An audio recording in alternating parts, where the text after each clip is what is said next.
Hey, welcome to the Me Show Mission 2 Men 1 podcast. Every black film ever made. My name is Len, aka the Bat Tribble.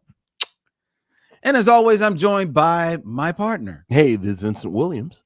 Tonight, ladies and gentlemen, we are continuing on that merry road to episode 300. All right. Of the Me Show Mission. And tonight we are making a stop for Vincent's selection, going to the year of 1995 for the Hughes Brothers, Dead Presidents. That's right. Starring Larenz Tate, Keith David, Bokeem Woodbine, and Bush Wright, and one Chris Tucker in tonight's thrilling episode of the Me Show Mission. I guess these episodes are thrilling. I'm all a titter. It's thrilling. It's thrilling. Yeah. Action-packed. Scintillating. Packed. Coming your way. Oh, yeah. Edge of your seat.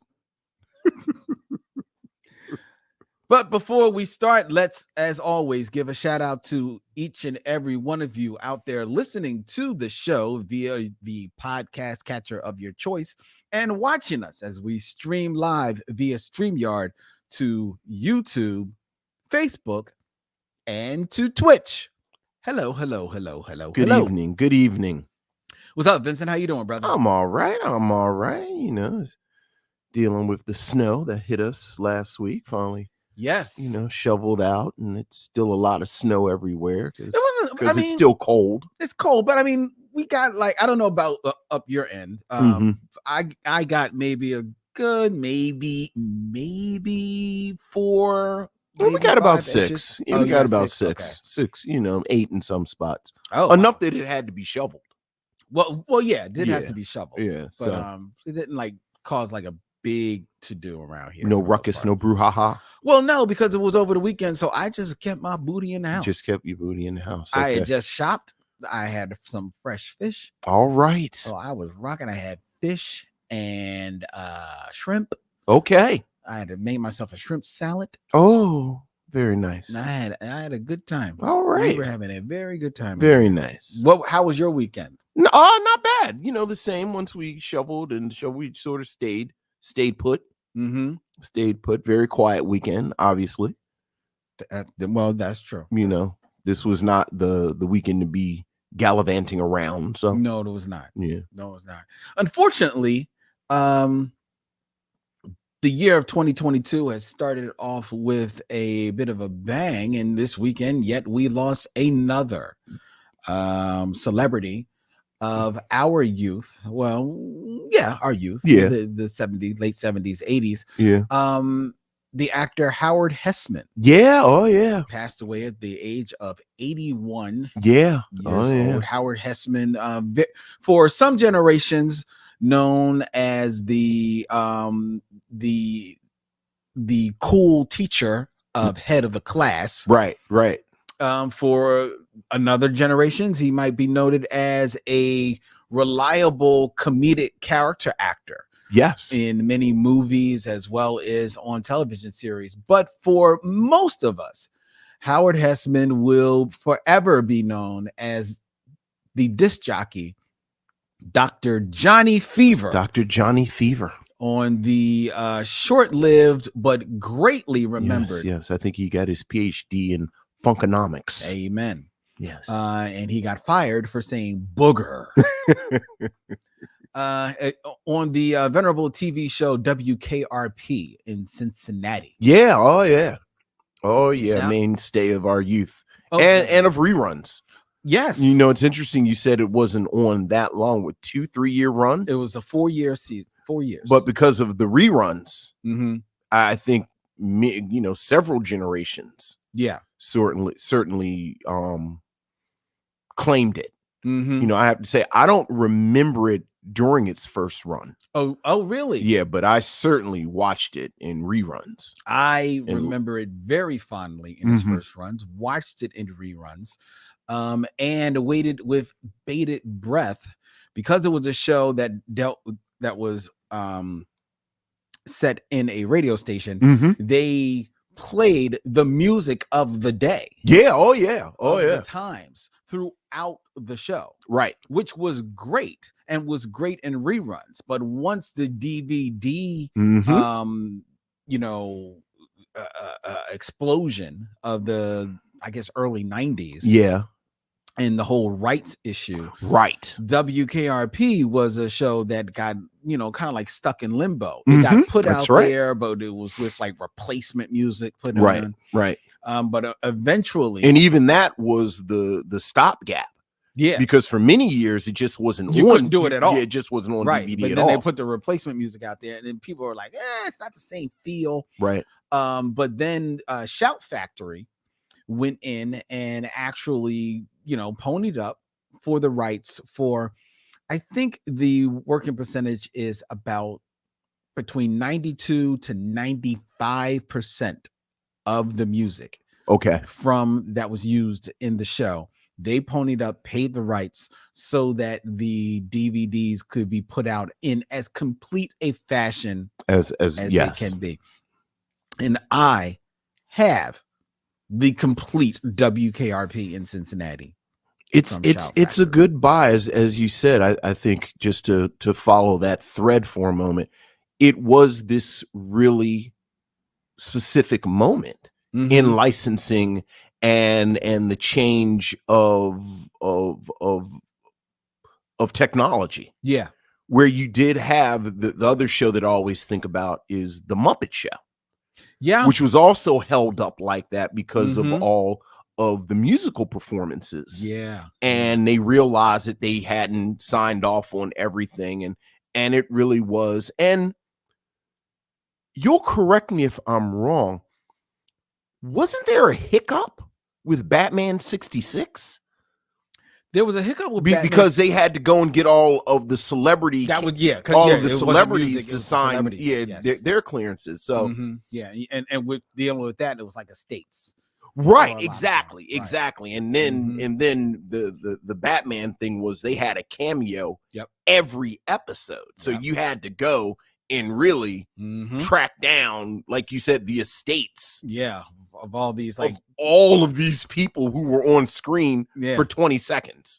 Exactly. Right. So exactly. Yeah. That was definitely a hiccup. But Howard Hesseman is he is like I said, he is a character, an actor who I would see show up on Mary Tyler Moore. Right. I would see him show up. I think he showed up on The Odd Couple a couple of times. Like any place he showed up, he was just super reliable. Sure. And then when he hunkered down and was on WKRP in Cincinnati, I was very happy for him. I watched Head of the Class. I thought he was good in it, but he wasn't Johnny Fever. Right. But he was good. He did his thing. You know what I mean? And it's hard for me to imagine that he was 81 years old, because he'll forever be, this, 40-year-old DJ. But that was one of those, celebrity deaths that really hit me. Yeah. So I'm sorry to see him gone. Yeah, absolutely. Bree 517 in the chat is saying that Head of the Class was actually what she knows him best for. Like I said, it's all generational. I was about to say he was a generational actor. He really was. Most definitely. But if you want some comedy, if you want to see, it does not necessarily be the best of Howard Hesseman. I mean, you watch WKRP in Cincinnati, you're watching the best of Howard Hesseman. Okay. But if you want to see like the best of WKRP in Cincinnati, then watch the Turkeys Away episode. Which is their seminal Thanksgiving episode, first season of the show. And man, that episode, I watched it when I saw that he passed. I rewatched it and I just died laughing. Yeah, it's legendary. Oh my God, there are turkeys. Yes. Yes. Lesson. Anyway. Moving on. I see people in the chat. They're talking about D'Urville Martin swag. Oh, they've got their D'Urville Martin swag. All right. Bree 517. Here she goes again. Did anyone get the sweatshirt of D'Urville Martin? Because I just got the t-shirt. I might get pneumonia, but I'm a dedicated fan. Well, yes, you. Well, wear it under a cardigan. Okay. See, there you have a t-shirt and a cardigan. I bet Bree 517 can pull that off. I know I can't. I feel you should always have a cardigan nearby because it gets a little cool. You have a couple of cardigans. I do. I'm a fan of the cardigan. I have one cardigan. Oh yeah. I only have one. I'm a fan because you can just throw it on. Yeah, see, but you just throw it on. I know you say that. I do, but it doesn't. I can't pull it off. You just throw it on. I can't. Yeah, cardigan over a t-shirt. Pull it on. I mean, you put it on over a t-shirt or button down. It's a cardigan. A button down maybe, but you just throw it on. It doesn't work for me. It can work for you. You have to believe in the cardigan. Maybe that's it. I don't believe in the cardigan. You're not trusting the cardigan. I'm not trusting. You have to trust the cardigan. I'm not trusting it. I'm looking at it and it's like, I don't really trust that. Like you feel like a sweater shouldn't be able to open up. I know. Like it's a sweater. You should pull it on and keep you warm. Cardigan's all open. I know. Gets flappy. All the spaces between the buttons. Yeah, see? You got to believe in the cardigan. I don't. Okay. Well, maybe. One day. One day my cardigan will come.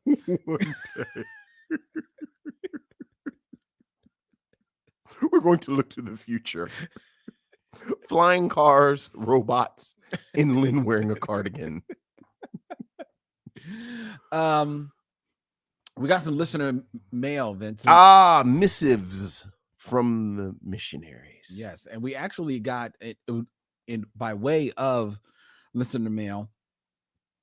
We got a comment. Okay. From Lennon Tulsa on our episode of The Well. Hey, Lennon Tulsa. Remember when we reviewed The Well? That's a deep cut. 1951. Yeah. People go in the archives. Yeah. Lennon begins. I first saw this movie as a TV double feature when I was 9 years old, back in 1981. Okay. To date them. The other movie was Roger Corman's The Intruder, starring William Shatner. Both of these movies made a huge impression on me. Harry Morgan's character made me think differently about criminals and their possible empathy. The depiction of race relations during this period was rather eye-opening for a young middle-class black boy who had never experienced overt racism up to that point. Okay.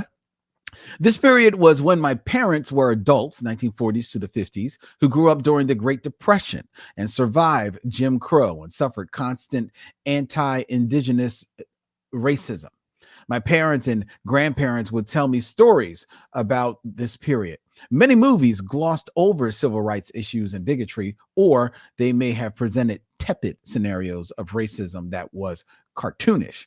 That being said, this movie was the first depiction that I had seen that gave gravitas to my parents' statements and experience. No.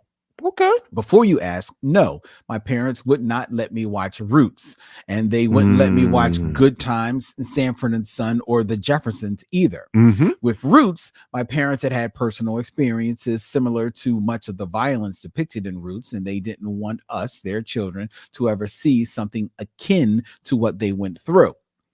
Nothing is funny about being black in America, as my father would say. Years later, I would see In the Heat of the Night, Tick, Tick, Tick, and The Defiant Ones before some aspects of that period would give me a slightly better understanding. I agree with both of you on many points and wonder if you were remaking this movie today, being The Well. Sure. How would you change it? You want me to go? Yeah, you can go. Oh, I'm going to say what I think we said during the episode. I think the very first thing I would change is I would play with the perspective so that as the viewer, we weren't sure whether or not the Harry Morgan character actually did something to the little girl. Yeah. Remember, you find out immediately that she has fallen down the well. Right. And I guess it's right there in the title. Mm-hmm. But I really thought they handled the tension in the town based on the unknown of what was going on with her really well. And I thought I would expand that to the audience. See, you know what? And I don't remember whether or not I agreed with you at that point, but as I'm thinking about it now, I kind of like the idea of playing fair with the audience and letting you know that he didn't do it, and then but then showing you how, you know, circumstances and circumstantial evidence or whatever can just be turned on its head, and then like mob rules can just, you know, just take over. Right. And I like the idea of people. I like the idea of people being confronted with how they act right dead to their face, because I think that happens a lot, especially nowadays. Right. So, you know, I think either way is a good way to go. Yeah. I like making audiences uncomfortable. I like being an audience member who is uncomfortable. So, okay, I guess, yeah, I see that, because by keeping him ratcheted up and you think that he did it, and then revealing it. Right. Like then you figure out whether or not you would have been part of the lynch mob. Right. Yeah. Okay. I feel you. So it is a really, really interesting movie, especially considering the time. It's a really interesting movie. Yeah. It really is. Yeah. But thank you, Lennon Tulsa. Thank you, Lennon Tulsa. Yeah, thank you very much. That was pretty dope. Good letter there. Appreciated that. Oh, I was talking about what I was watching this weekend.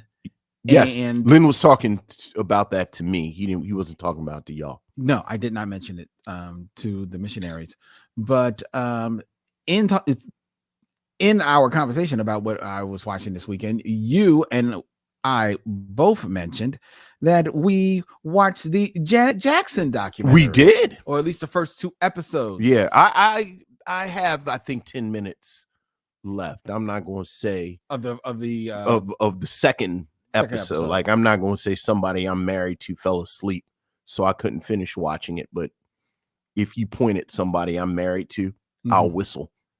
I mean, is that the rule of the house? I mean, it's yeah. So if you're both supposed if we're both watching it, you know, no man gets left behind. Right. You know, right. So, you know, that's my rule too. Yeah. I can't even front on you like that. You know, because one, because it's the rule, and two, I don't want to hear your mouth. Right. There's actually a source of tension right now in my house. Really? Somebody in my house that was irritated with their father because he started watching the Book of Boba Fett without her. And then she said she was going to catch up. But every time I see her, she's watching reruns of Boy Meets World and not the Book of Boba Fett. So now I can't watch the last episode of the Book of Boba Fett that came on, because I'm supposed to be waiting for somebody else in my house who was upset that I started without her. And then I said, well, go ahead and catch up and I'll wait for you. And I'm still waiting. I'm not going to say who it is, but if you point at my daughter, I'll whistle. I haven't returned to Boba Fett. I gotta get back there. Hey, that's not bad. It's not the Mandalorian. See, that's like the irony is now it like the Mandalorian was fake Boba Fett when it came on, right? And now you have real Boba Fett, and I'm just like, I want Mando back. And I'm really frustrated because the episode that I can't watch is the Mando is the one that the Mandalorian comes back. No, yeah. So, yeah. But yeah. Oh, well, it sounds like a better get there. Sounds like a couple people. This has been intricacies of television watching in the Williams household. Sound like a couple of women in your life need to get their weight up. I was about to say, or just take a nap early in the day or something. So what are your thoughts, Vincent, on the Janet Jackson documentary as you have seen so far? I mean, again, I have like 10 minutes left, so I'm not even going to put a disclaimer on it.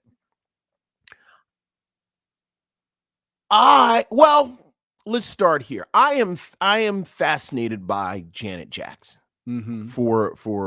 Janet Jackson is like a few people in the culture. People like we were talking about Kim Fields last summer and the Upshaws, and we talked about the fact that it was just good seeing Kim Fields. Like, we just love Kim Fields. Who, side note, I didn't know has her own coffee brand. Random. I didn't. I'm just sorry. I learned that like not too long ago that Kim Fields You just trying to distract me because I'll be. No, I'm not trying to distract you. I'm not trying to distract you. She has her own coffee. I'm looking it up now because I want to make sure I give it its proper. Make sure we attribute Kim Fields' coffee brand correctly. Yeah. Yes, absolutely. It's she's the founder of Signature Blends by Kim Fields, a national coffee roaster and coffee distributor. It's based in Atlanta. I have so many questions now that I want to talk about this more than the Janet Jackson documentary.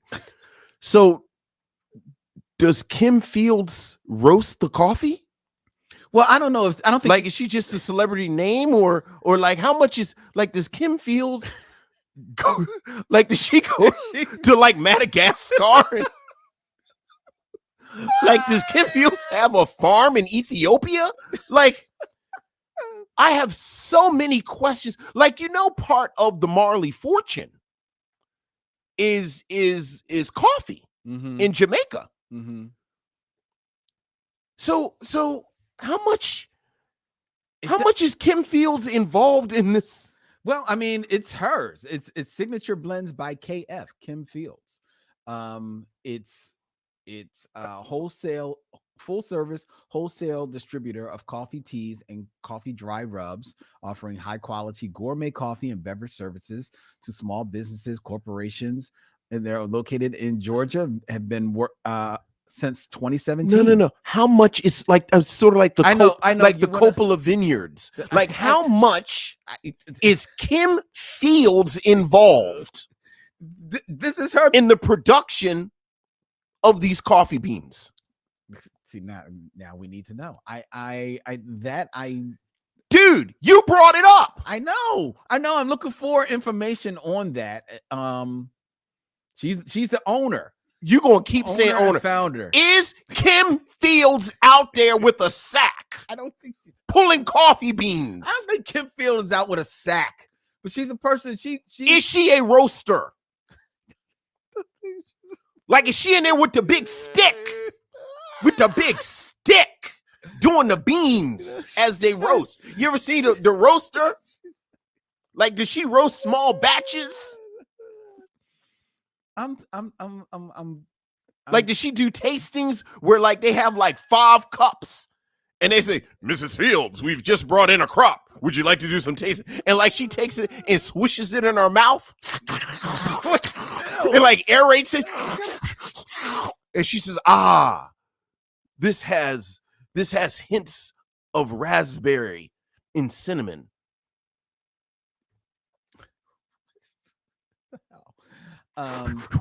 That's me imitating Kim Fields doing the tasting because she has to aerate it. Okay,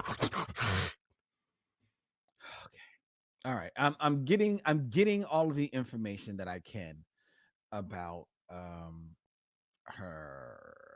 Trying to find out more information about the coffee blend in particular. And I'm seeing information. I am fascinated by the tension in Janet Jackson as a public figure.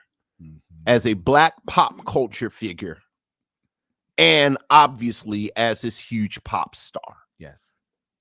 We know her as Penny. Mm-hmm. I think there are men of a certain age that if you get 10 Black men in a room and you say, hey, who played Willis's girlfriend and what was her name? Willis of Different Strokes. But see, that's what I'm saying. You wouldn't even have to say Willis of Different Strokes. That's true. You just had to say Willis and what was her name. And out of those 10 men, 7 would say Charlene, and that's Janet Jackson. That's very true. And then she transitioned into this pop star who is part of this family. And I thought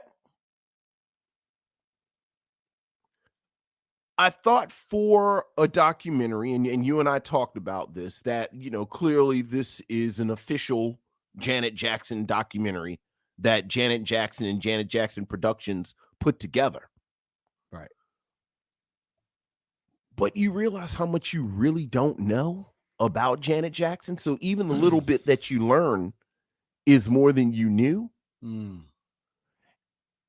And I love aspects of documentaries where they tell more than they think they're telling. Right. Like, the absence of information. And like, for instance, the talk arounds. The talk around. Like what we determine in my house is who I really want to have a bottle of wine with, or maybe some Kim Fields coffee, a pot of Kim Fields coffee. Some spiked Kim Fields coffee. Is Rebe Jackson. Yeah. Because Rebe Jackson got all the stories. Oh, she got all the tea. She got all the stories. And I suspect that when the camera's not on, Rebe might talk a little more. So, I liked it. Well, I like Jermaine Dupri more than I thought I would. Oh, I don't remember seeing him in. Oh, you haven't seen the second part yet. Sorry. I saw the second part. I don't remember him in there. Are you sure you were watching that and not an episode of Alf? There were the first 2 episodes that. Oh, I'm sorry. Well, you're saying first 2 episodes because 2 episodes came on in one night. Right. Got you. And there are 4 episodes. Right. I'm saying the second 4. The second 2. Right. He's on. Right. He's in the second half. Okay. Which makes right. So sense. It was a fascinating peek into their relationship, and I like the way he talked about things. I still. Because they're not in a relationship anymore, right? Yeah, I've not liked Justin Timberlake since the Super Bowl incident, and nothing in that documentary changed my opinion of that. Okay. As much as I think Janet maybe wanted to change my opinion of that. I got to check it out. See, I only watched the first 2 episodes that first night, so I haven't seen the second half. And what I've seen so far is, I think it's very cool to see a lot of the, the home movies and footage, especially because, some of that footage you've kind of seen before, but a lot of it, which focuses on a younger Janet Jackson, you haven't, or you haven't seen in so long. So it's kind of cool to see that. And it was nice to hear some lip service in regards to her relationship with her brothers at that time. But I really felt, at the end of the day, I felt like this was documentary, the Cliff Notes. Like, she talked about how, she wanted to go to college, right? Maybe become a lawyer, right? There was no follow up on that, right? You understood that she couldn't go because her father pushed her to music. How does she feel about that? How does she feel about that now? Right. There was no, because this is produced in conjunction with Janet Jackson, there was no follow-up. There was no investigation of her thoughts and her feelings. Right. And the documentary the reason why we have the documentary is because there was going to be a film crew following her in preparation for a tour that never happened. But they just wound up, getting 5 years of all this footage. Well, I find it very amazing that in this first 2 episodes, there's not a lot of that footage. Oh, I mean, see, you can't have it both ways. Like you're saying, it's the Cliff Notes, but like Janet Jackson was Janet Jackson for 25 years before you get to this 5 years of footage. No, I understand that, but to me, if you're not using that time spent with her over these 5 years to ask her about her life and ask her about her feelings during all of these 25 years of her career and these moments that she's had, and juxtaposing all of this footage that you have with thoughts on a 40-something-year-old Janet's, thoughts on those things now, then are you really, then what are you doing? You're really just presenting this is a life. Right. But I think you get the sense, or I got the sense,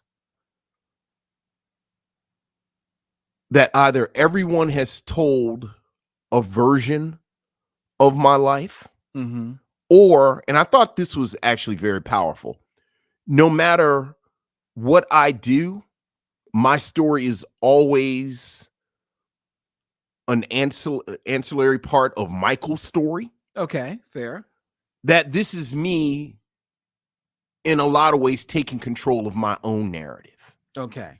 So while the 5 years of footage is the jumping off point, and the reason you get, I don't know, you get the financing or everything, I'm going to talk about I'm going to talk about the fact that I don't, I remember Gary, but my memories are completely different than the memories that many of us have seen.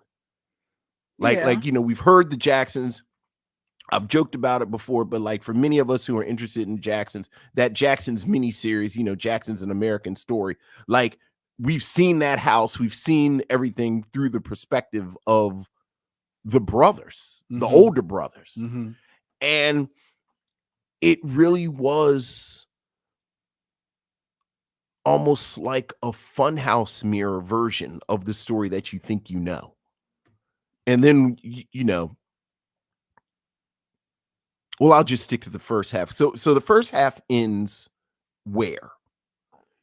Because the second half really kind of deals with Michael Jackson and the first half pretty much ends with the controversy, then with the Super Bowl, and then you see other things as well. You see the second half. You see the second half of her relationship with old boy Renee, right? And they talk about Jermaine Dupri to a certain extent. But I think you kind of get what you get from the Jacksons. You kind of get what you get. Yeah, and I have I have a little bit of a problem with that. But I mean, you have a little bit of a problem with them not giving you everything you want. It's not everything that it's not that I want everything that I want, because you're never going to get that. Right. Which is fair. Right. It's their story. It's their story. But to me, I don't know. And maybe it's possible, it's not fair for me to say this, having not watched the second half. So I'll let you know. Go ahead. So let me, because you want to hear it. Just to me, it feels like this is an opportunity, like you said, for her to tell her story the way she wants to tell it. And I feel like the way that she wants to tell her story is just talking around your story. And if you're just talking around stuff, and if you're just going to talk around it, then just don't talk. Then don't talk. Well, based on what I've seen. No. Let's be clear. There is a theme throughout. And not to talk out of school, but like you, me, and Toya had a version of this conversation, our social media maven. And certainly I think she's only your social media maven right now. She hates me right now. She loathes me. And certainly, me and Wendy both being the children of Black women and being around old Black women, like there's a very much the use of the Black rhetorical strategy of talking around things. Yes. But for me, and I told you this, to me, that's part of the joy of it. Like I've been black long enough. I know when old Black people are talking around something. Yeah, I hear you on that. And there's so much of it. Like I said, Rebe Jackson, you could teach a rhetoric class. Yeah. By just Rebe Jackson's spots. No, that's true. But like, if this was Ken Burns' Janet Jackson, right? Then the Janet Jackson would be saying, "Oh, they got that wrong. They got this wrong, right. Or whatever." So when you say that you're going to take part in producing this documentary of yourself, right?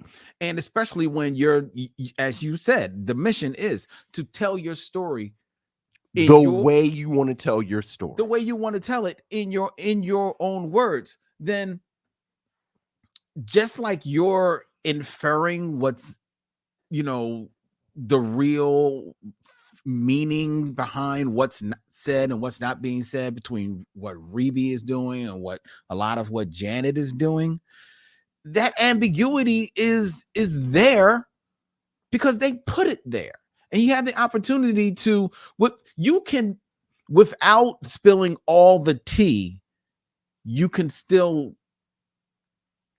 give us more of a window into your train of thought. You don't have to tell everything that happened, but you can still give a window into your train of thought of things. There are certain things, whether we are talking about fairly or unfairly, because I think she kind of addresses this too, the fact that because she's a public figure, her fans in the public feel like they should have access to aspects of her life, her personal life. Right.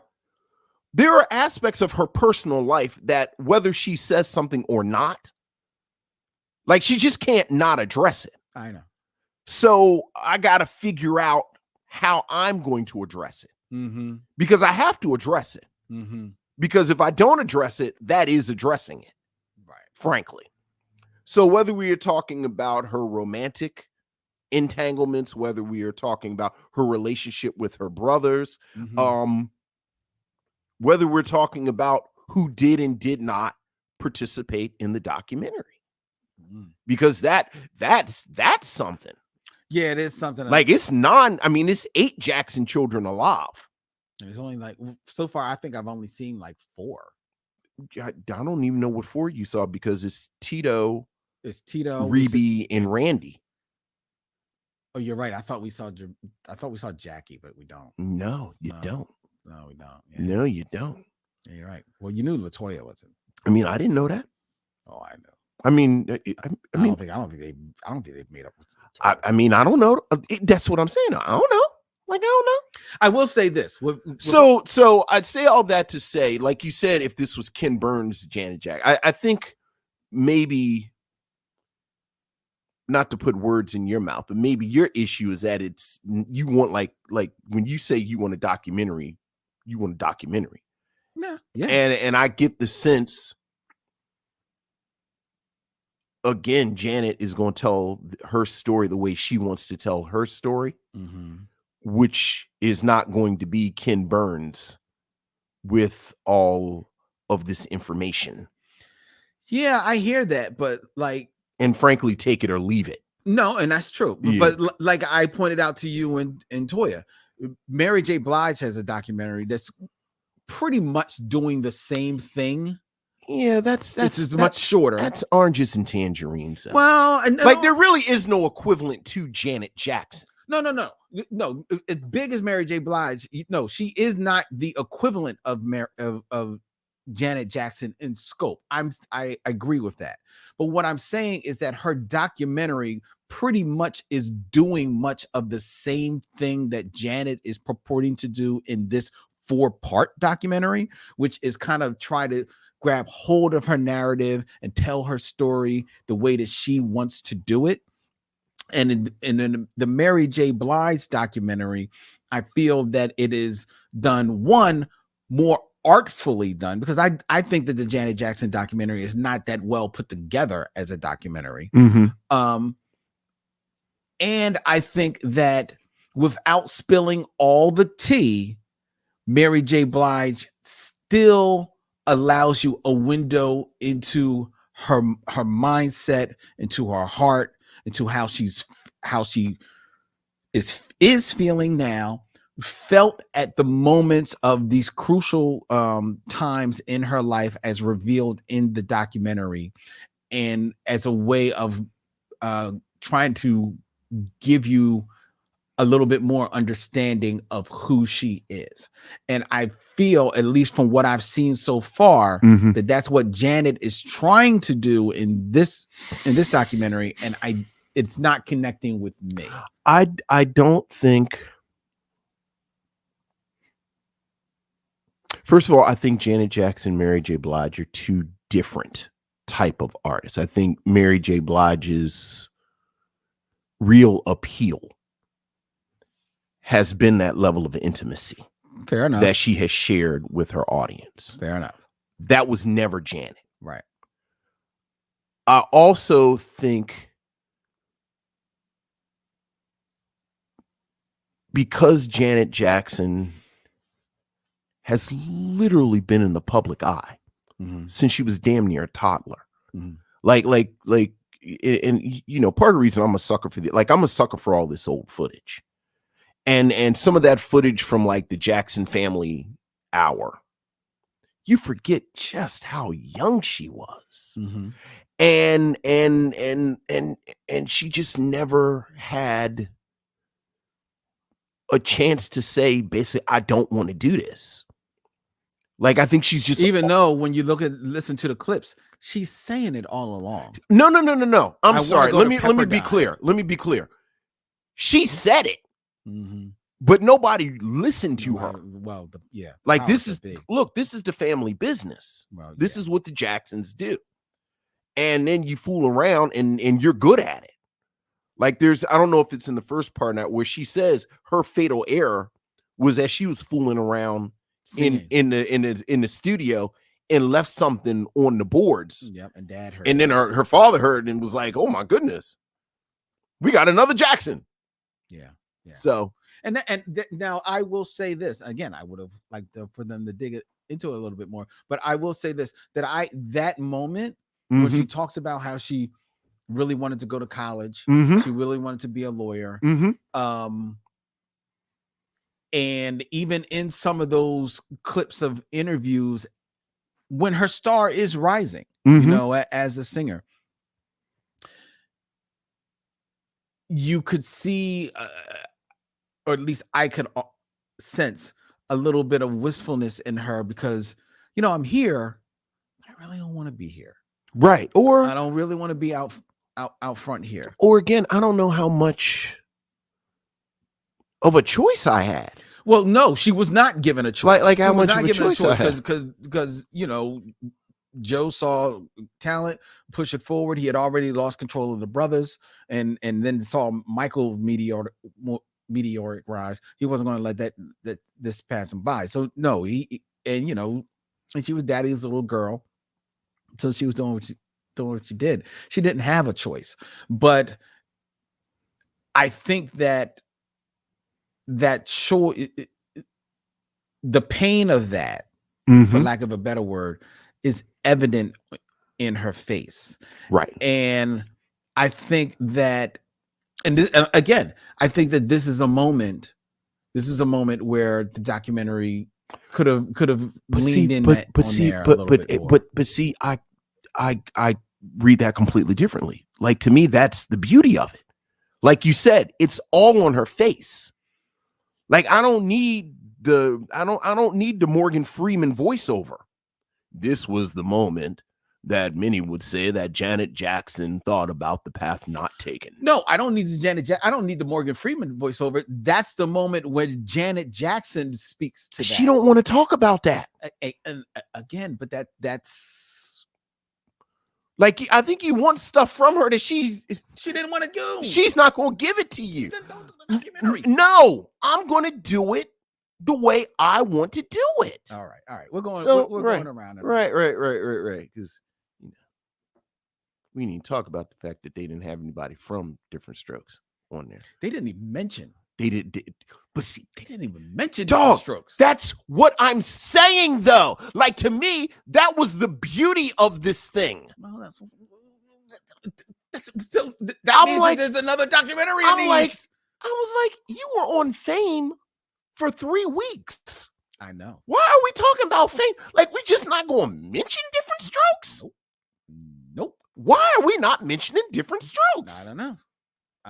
So that fascinates me. But you let's we didn't mention Bobby Brown either, so I don't know. Well, she said like I was joking with y'all. She said, I'm always attracted to men with drug problems, and so they do acknowledge that Renee had some issues. So I guess him and James would be 2 people. But when she said it after James, I was like, you've only mentioned one man.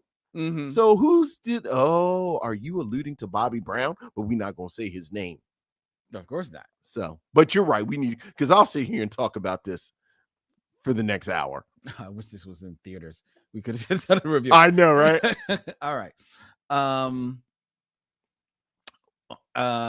Camilla Will 03. I'm sorry if I'm misreading that. Says she agrees with Len because it gave nothing. And Farrell Blackwell says the Morgan Freeman voiceover laughed my butt off. All right, yes. there you go. All right. So there you go. Vincent, it's time. It's time. It's time for the game show that is sweeping the nation. It is terrible. Somebody finally broke down and joined everybody and I'm doing Wordles. Did you? So, I haven't even. So I just sit around and think of 5-letter words and ways to connect people to D'Urville Martin. This is my life now. Wow. I haven't. I've heard about Wordles. I haven't downloaded it, and now I see the New York Times bought it. Yeah, and they said they're going to leave it for free for now. Oh, please! I'm like, they are not. I know they're not going to tell me that the first hit is free. Well, yeah. But yes, let's go. Let's get to 6 Degrees of D'Urville Martin, the thespian D'Urville Martin. You have 2 choices, Vince. Ooh, 2 choices. Do you want choice A? Okay. A actor rapper, or choice B, a actor singer? I'm going to go with actor rapper. Actor rapper. Actor rapper. Rapper actor. A raptor. Can you get in 6 Degrees from D'Urville Martin? D'Urville Martin to Ice Cube. Oh.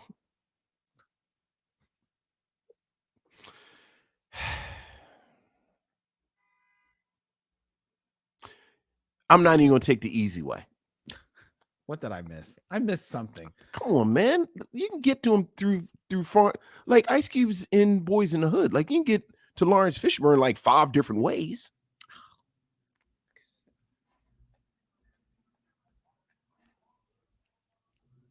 You know what? I won't use Larenz Fishburne. All right. So let's see. Let me get to Ice Cube. In 6 moves. In 6 moves or less from D'Urville Martin without using Larenz Fishburne. Mm-hmm. All right. Farrell Blackwell said, please let the rapper be Ice Cube. Well, congratulations to you.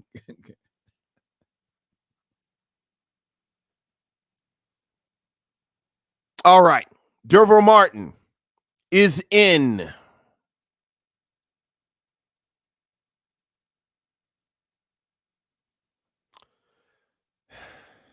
That's easy too. I'm trying to have fun with it. Like I'm trying not to just good. I know. Because the problem is Ice Cube is in Friday with like 4 people that you can get to D'Urville Martin. Come on, Chris Tucker is in Jackie Brown with Samuel Jackson. What's my man's name? What's Bang Bang Bang? John Witherspoon. John Witherspoon. Okay, here we go. Let's have some fun. D'Urville Martin is in Dolomite with Rudy Ray Moore. Yes. Rudy Ray Moore is in 5 on the Black Hand side with an uncredited, but clearly that is him, Robert Townsend. Remember, Robert Townsend's in the band. That old boy is in at the beginning. He's not credited though.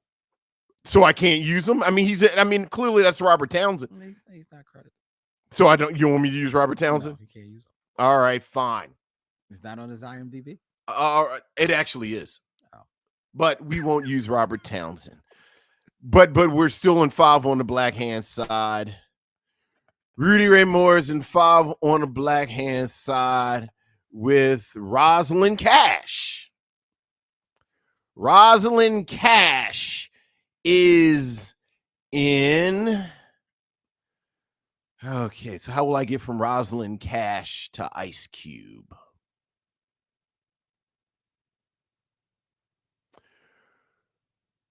Rosalind Cash is in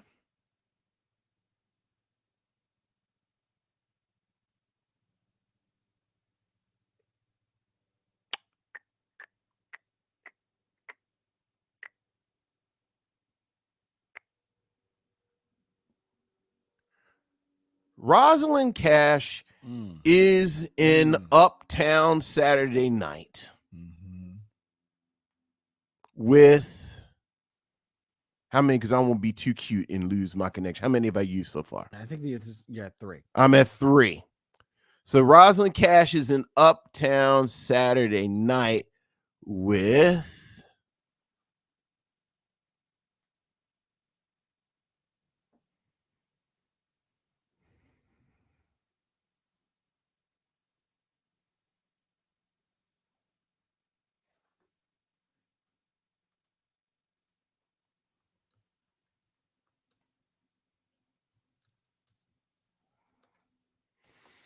Oh, well, I'll just go ahead and do it. I mean, he's in there with Richard Pryor. Richard Pryor is in.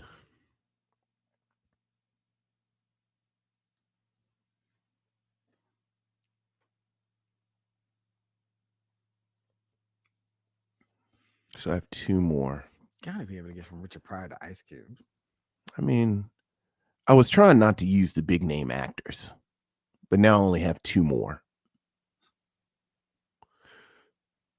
So Richard Pryor is in. I'm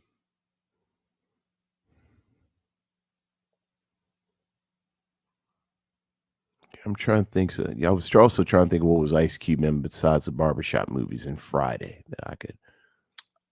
Oh, I mean, he was in. Oh, okay. So is that Ice Cube in First Sunday?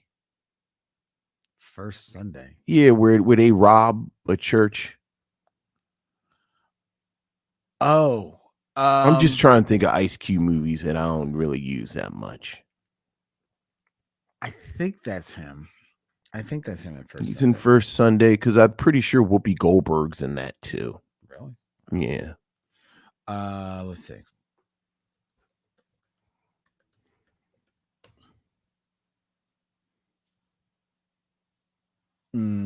Yeah, it is cute. Is Whoopi Goldberg in that?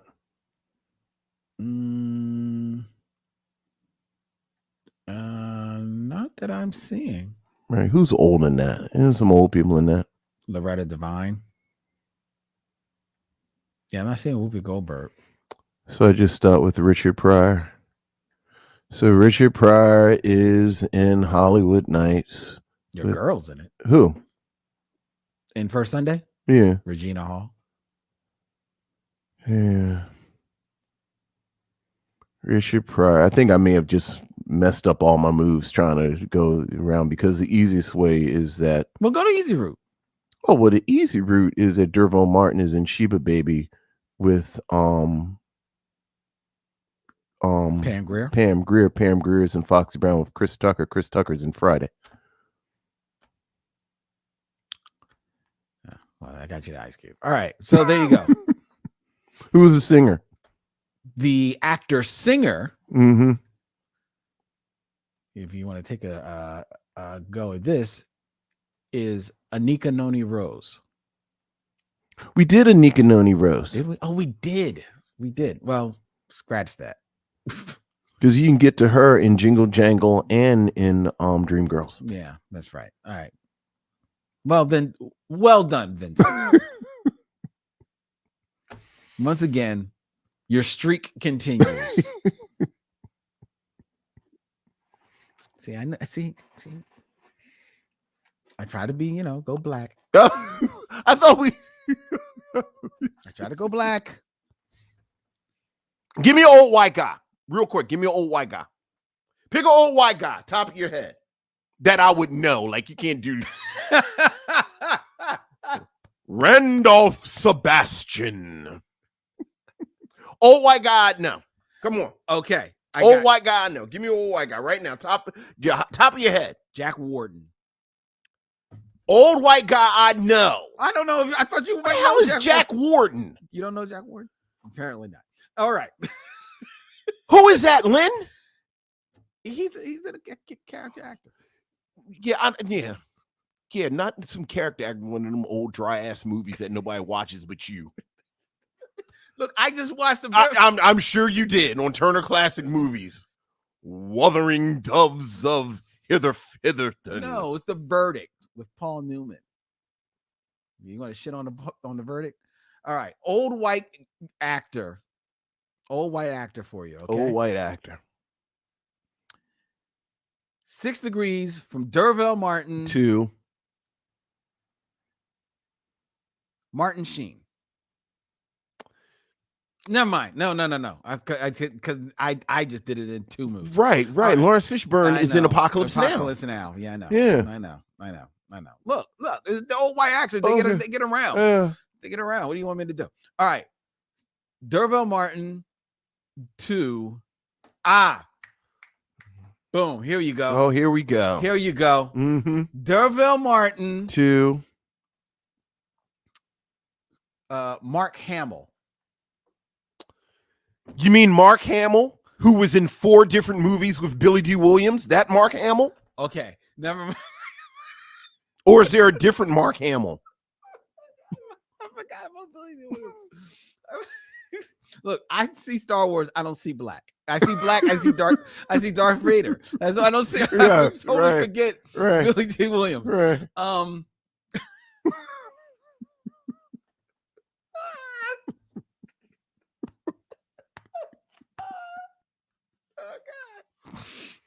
God. All right. Nobody from Star Trek. Well, no, that's because easy. Whoopi Goldberg and Nichelle Nichols covers the old and new generations. Yeah. Oh Jesus. Laurence Olivier. Laurence Olivier. See, that's good because I actually don't know anything he was in besides Lawrence of Arabia.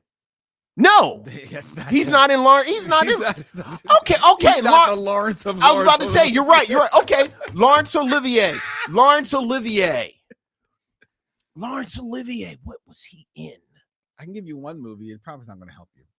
What's his big movie?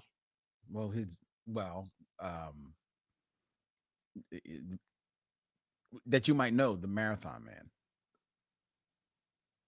No, he's in another big movie. Like the big Laurence Olivier movie. I mean, is like let's see. Let's see. I mean, because that's a good one now. Laurence Olivier is a good one. Because he did what is his he did a lot of Shakespeare films, and I'm just drawing a blank on him right now. Because he did like some funky stuff in the 80s, didn't he? Or the 70s. When did he die? Oh wow, he died back in 1989. Yeah, he did 1 or 2 funky things. Well, he did. You know what he did? One of his last films, Clash of the Titans. Right. Yeah, he was Clash of the Titans. I just remembered that right now. His filmography. I'm pulling up his filmography right now. Wuthering Heights. There you go. I'm going to go to like the 70s, 80s for you. The 80s. The Clash of the Titans, The Jazz Singer. Oh, he was in Dracula with Frank Langella. Okay. Because he played Van Helsing. He was in the Jigsaw Man, Sky Captain in the World of Tomorrow. Was he in that with yeah, but it says archive footage, so okay. Use old stuff. What's his big one from the 60s and 50s? Like, what's his big Othello? He was in Othello. He was in Spartacus. Wait, right. He was in Spartacus with Kirk Douglas. Yes. Okay. Wuthering Heights is like his real big thing. And then Pride and Prejudice. Wait, isn't our boy in Spartacus? Woody. Not Woody. Oh, Woody Strode. Is Woody Strode in Spartacus? That's a good question. He might be. Yeah, he is. He is in Spartacus. Yes. Yeah. So Woody Strode. Okay.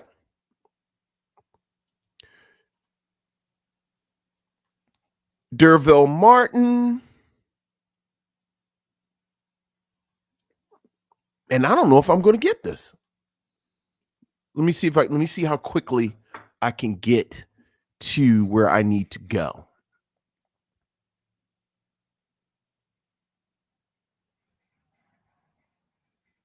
Dervaux Martin is in Black Like Me with Raymond St. Jacques. Yes. Raymond St. Jacques is in...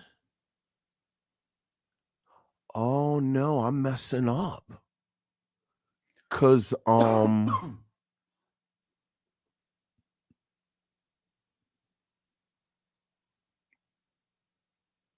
no, I can do better than that. Dervaux Martin is in 5 on the Black Hand Side. Right. With, I just forgot our boy's name, Watermelon Man. Oh, Godfrey Cambridge. Godfrey Cambridge. Godfrey Cambridge is in...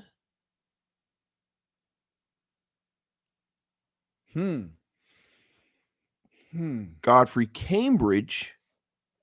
Oh, what was that movie I just saw him in? Is in...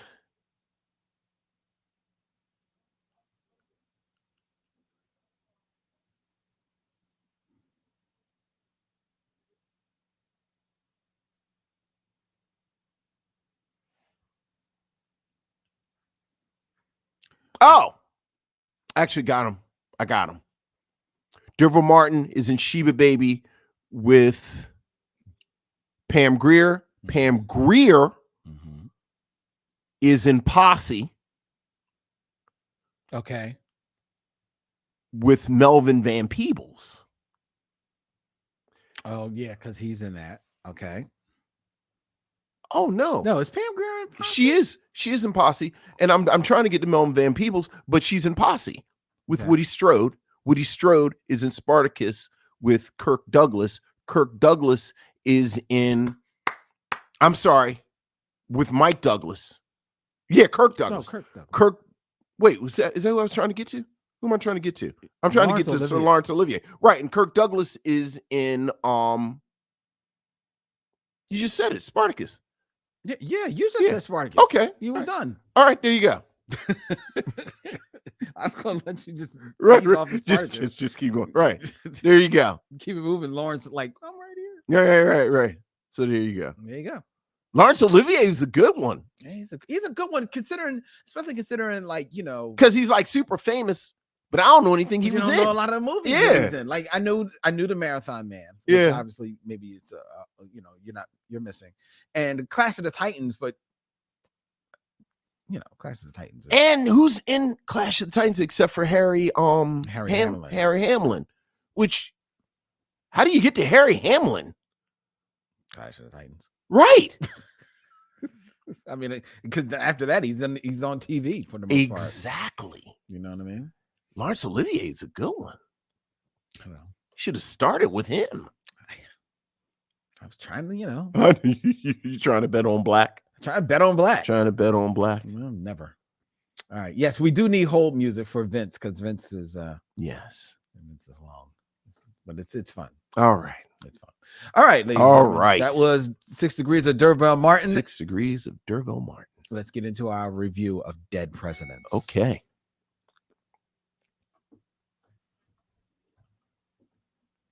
But first, it's time for trailer talk. Right. I feel like we ate up a lot of the We ate a lot of time for don't really have a lot of time for trailer talk. Yeah. No. Anything on your mind that you want to?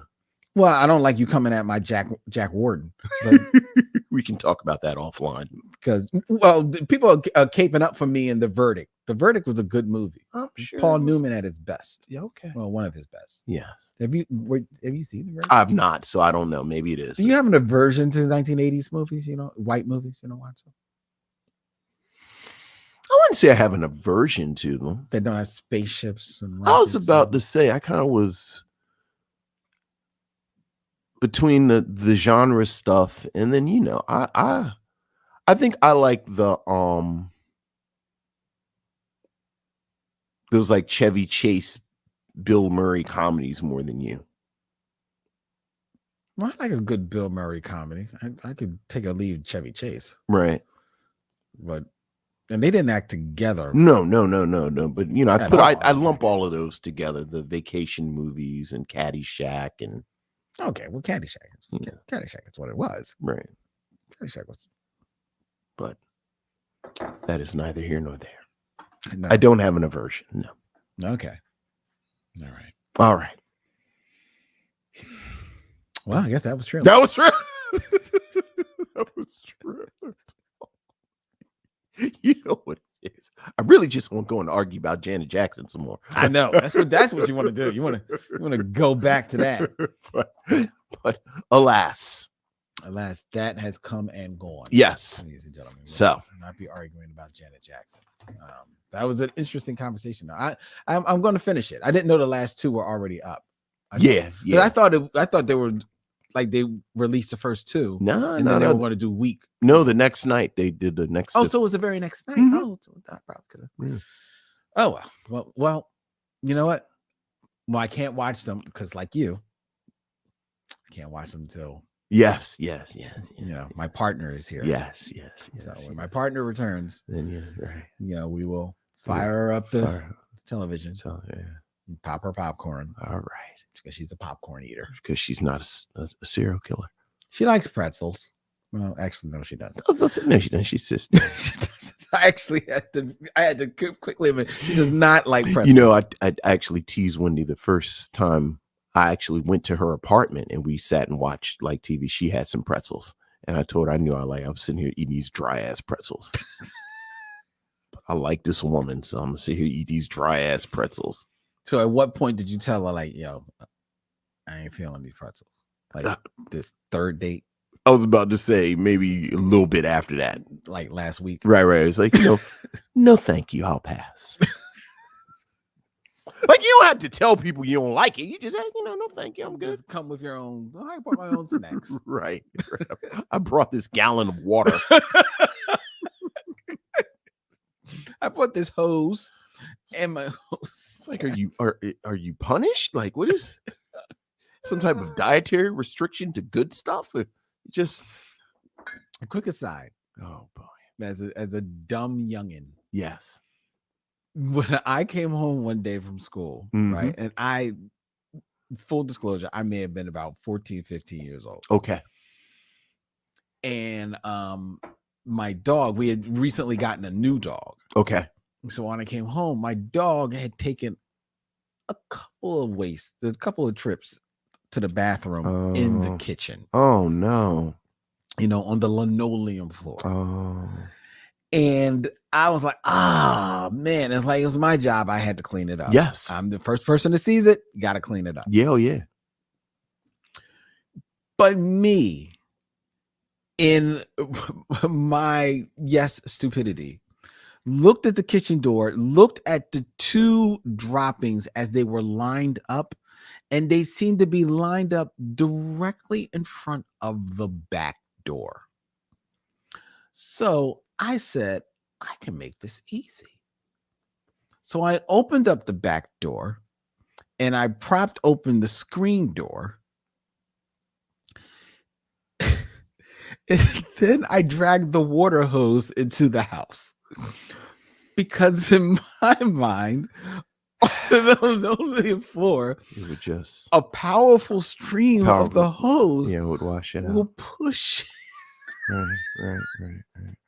it out of the back door. That did not go well. No, that did not. That did not go well. But you learned a valuable lesson about water pressure. Right, working smart, not hard. Because you had to walk past the poop to go get the hose. To go drag the hose back in, walk past it again. And make sure that the hose did not, touch it. Yeah. As right. Yeah. That was a fail. Yeah. Well. All right. Well, there's trailer talk. Let's get into our review. All right. Let's change that aspect ratio and Dead Presidents, a 1995 American crime film produced and directed by the Hughes Brothers. The film chronicles the life of Anthony Curtis, played by Larenz Tate, before and after Vietnam. This film depicts the struggle of returning war veterans of color who are neglected by the U.S. government and the mistreatment of Vietnam veterans. This film, as I mentioned, also co-written by the Hughes brothers, stars, along with Larenz Tate, Keith David, Chris Tucker, Wright, Freddie Rodriguez, and a favorite here on the mission, Bokeem Woodbine. Bokeem Woodbine. In Vincent's selection for this stop on the Michaud mission. Vincent, what say you of Dead Presidents? I think that Dead Presidents, much like the Hughes brothers' career in general, where we really have 4 films from the Hughes brothers. Of course, the legendary Menace to Society. We have this. We have their adaptation of Alan Moore's graphic novel From Hell. And then we have the Book of Eli. Yeah. The key word is frustration. I think they are great filmmakers. But each of the films after Menace to Society, something there's something that there's almost a short circuit or a misfire that kind of gets in the way. Okay. What I thought about with this film was that wonderful moment when you were a kid, usually in like the second grade, where when you start school, you start kindergarten, your parents buy you a box of crayons, 8 crayons, sometimes 16 crayons, and those are your crayons. And then remember, like the second or third grade, when you got the box with 64 crayons. Yes, sir.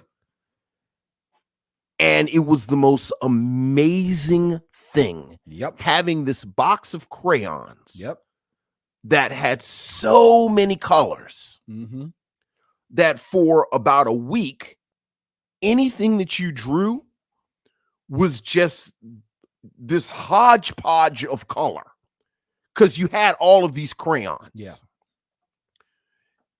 Dead Presidents, as a film that was made after their career-making debut, Menace to Society, I got the sense that the Hughes brothers kept asking for things and the studio just said yes. Okay, what do you want to do for a follow-up? Okay, we're going to make a period piece. Oh, okay. Yeah, sure. We going to make it a 3-part period piece. It's going to be a Coolie High riff. It's going to be a Vietnam riff, and it's going to be a bank robbery. Oh, okay, sure. We're going to have Larenz Tate. Okay. And Keith David. Sure.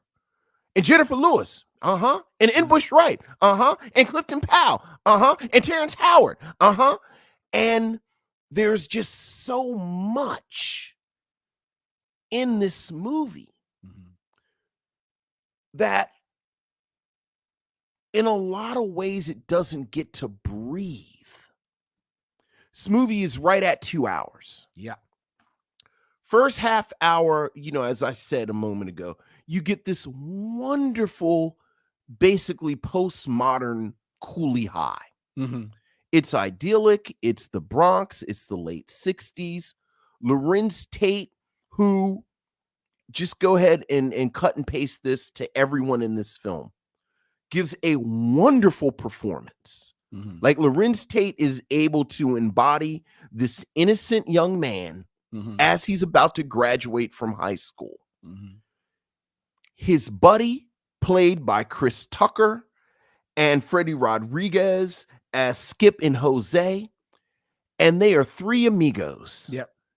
In, again, this very idyllic, almost Wonder Years, Cooley High Bronx that hasn't been affected by the ills of the civil rights era and drugs in Vietnam that's about to come.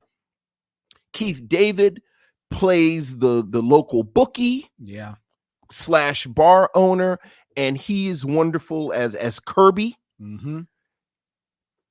Rose Jackson, who plays Juanita, the girlfriend of Anthony, who has not done a lot of acting, but she's really good. Mm-hmm. And much like Larenz Tate, I think this whole cohort of actors does a great job playing these characters at different moments in their lives, because even though you cover the span of 5 years, a lot happens in those 5 years where all of these characters that portray young people, Rose Jackson, Chris Tucker, Freddie Rodriguez, I haven't mentioned in Bush Wright, who plays Delilah, who's Rose's younger sister. Mm-hmm. Well, Juanita's younger sister. I'm sorry, Juanita's younger sister. And again, Larenz Tate is Anthony. When we see them throughout this movie, they really embody youth and adulthood well. Mm-hmm.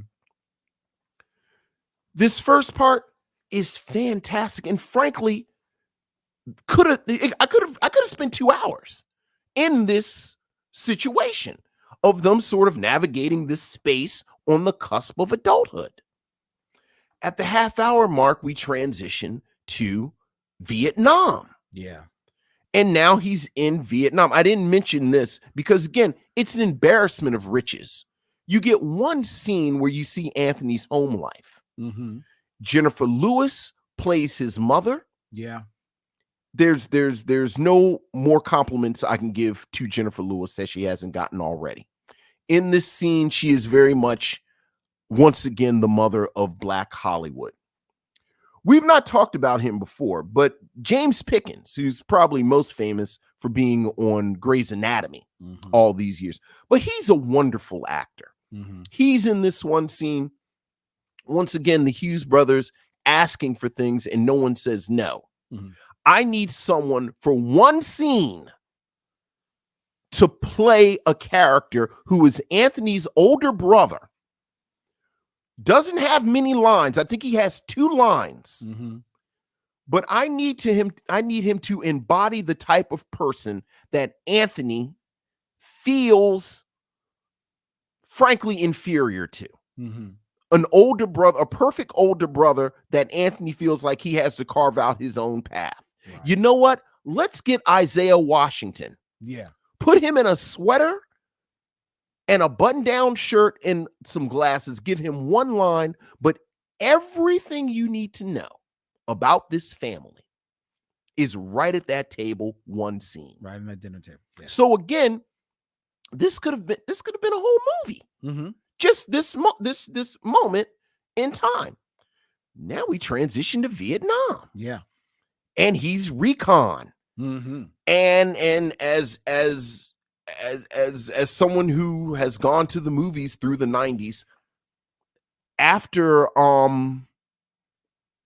we were just talking about the Sheens. Apocalypse Now.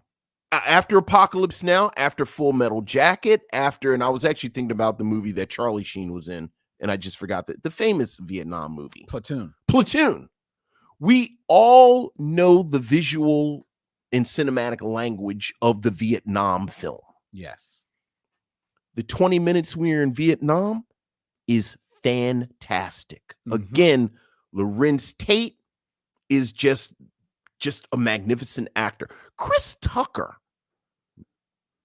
charming, sad, funny, a little dangerous. Mm-hmm. You know what? Can we bring in Bokeem Woodbine? Can we add Bokeem Woodbine to it? Yeah, sure. Here's Bokeem Woodbine in a fantastic early performance as this soldier who's the son of a preacher and has his own issues. Oh, yeah. Has his own issues. You know who would be great? If we get Michael Imperioli for 10 minutes. Okay, sure. Let's get him too. Mm-hmm. It's this recon unit, which again is at the front. So they see a lot of action. Yep.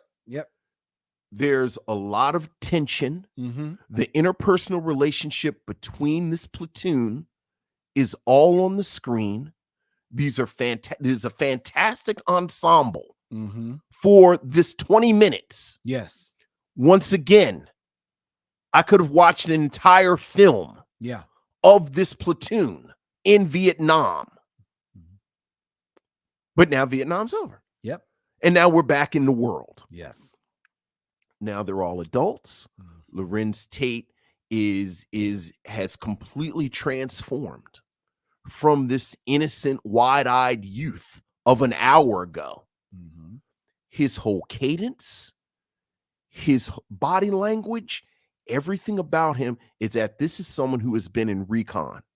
My favorite line in the movie, because he's at dinner again with his parents, and his mother is concerned because all of these soldiers who have come home have drug habits. Mm-hmm. And she says, I want to make sure you're okay. I want to make sure you don't have any bad habits. And he said, and it is cold as ice. I didn't pick up any bad habits except for a little killing. Yep. And everything. This is not Anthony from an hour ago. Mm-hmm. But now he's trying to make his way in the world. He gets back with his girl. They try to make a go of it. You know what? Clifton Powell. Let's bring Clifton Powell in too. Why don't we bring Clifton Powell in? Clifton Powell is now in it as the gangster. Yeah. So now there's this tension with Anthony and his young family and Clifton Powell. Did I mention Terrence Howard has been around? Terrence Howard's around. Terrence Howard's around too. With a perm. So now you have this wonderful character study of this soldier returning from Vietnam, the stress that he's under with a young family. Mm-hmm. His friend Skip is played by Chris Tucker, once again rising to the occasion. He's a drug addict. Yeah. His other friend Freddie is a little off now. Mm-hmm. The neighborhood is a little bit more dog-eared. You see transition. You see what drugs and poverty have affected this are beginning to affect this neighborhood. Mm-hmm. In Bush Wright has grown up. Mm-hmm. Now she's a bit of a revolutionary. A bit. So now, say it together with me.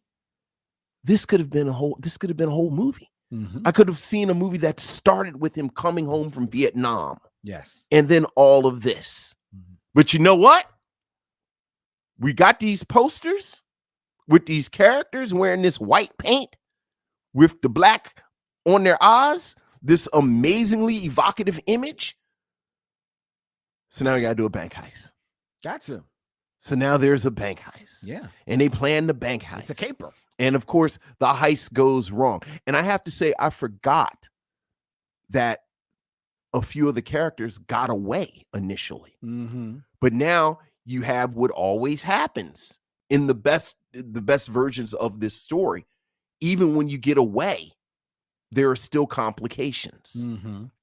Bokeem Woodbine's character has come back into it, and he's taken up his father's mantle, and he's a preacher, and has hair, has been off the whole time. He's still a little off. Mm-hmm.